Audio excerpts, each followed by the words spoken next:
What's going on, everybody? Remiix Essence here, back at it with another video. Hope you guys are all having a good day.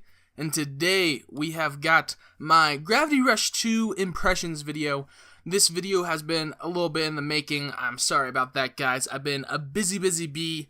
But anyways, let's get on into this video. So to start out, just right off the bat, I think this game is worth picking up, but I don't think it's worth necessarily picking up for $60, and I don't think it's something you have to play right now.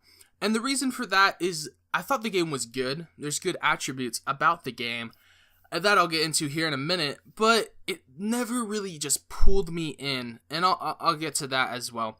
So I want to start out, the game is, I think, beautiful. I like the graphics.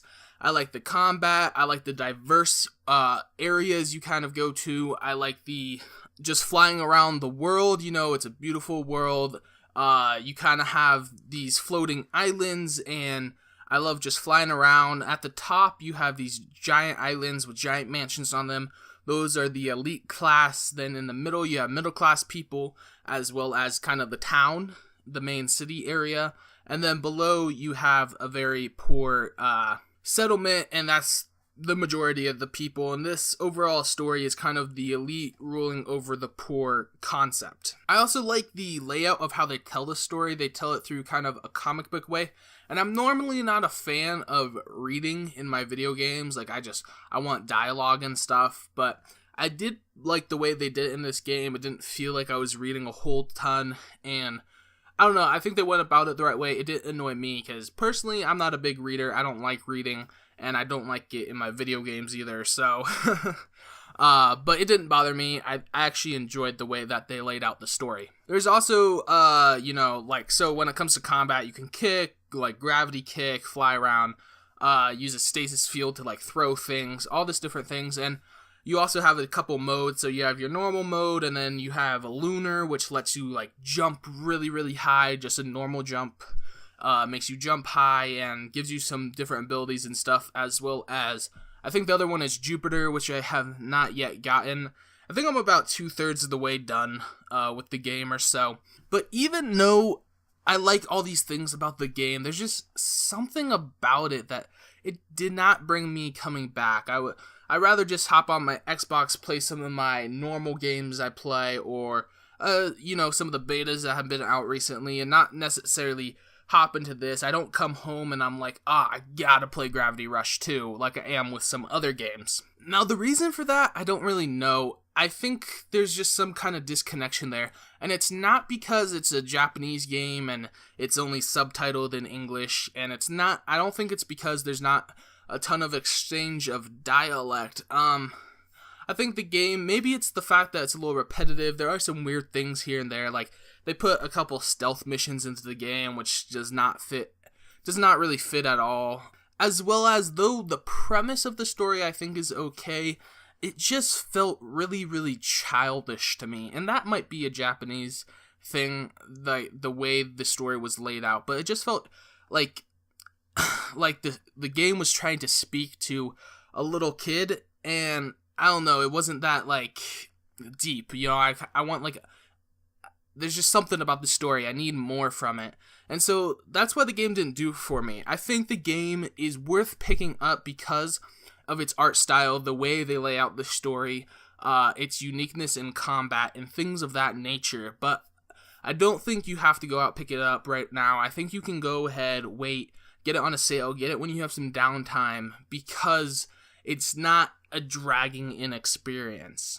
And another thing I will address, since I know there'll be a lot of questions on this, is how bad is the camera? Is the camera okay? Now, you kind of have to actually play the game to get a sense for the camera. Personally, I get motion sick super easily, and I didn't really have any issues with the camera. Occasionally, here and there, is kind of hard, but you can press your right stick in to reset the camera, as well as, you're not, like, doing these crazy look around things all the time. So occasionally the camera can get a bit awkward or wonky, especially when you're, like, standing on a surface that's not normal gravity. You're going from a normal gravity or flying to like a surface that's not normal gravity kind of thing. Like, it can be a little weird then, but overall I thought the camera was fine, and it's almost as good as it could be in a game like this that it does have these weird camera angles and is dealing with gravity and all these different things. Another thing that's good that I want to mention is so far I feel like enemy variation, well, there's a thing about it. So I feel like it's good because you have like these ground soldiers and you have these big mech robots, and then you have the Nevi, which there's various different Nevi creatures and things of this nature, as well as you have these giant bosses, which all are cool and stuff. But I think that's another thing. The combat, even though like you're fighting different people, the combat always feels the same. The enemies kind of always attack the same. I mean, the soldiers, they just kind of throw a bunch at you and they're easy to take out. The robots kind of go down, like you just have to hit them a bunch of times, and the Nevi, you have to hit like their like areas that like glow or whatever, right? And that's how you take down all the Nevi. And so there's just not that much variation, I guess. Like, it kind of feels like there is because there are these different enemies, but in reality I feel like the combat's just very repetitive and the same. But those are my overall impressions, guys.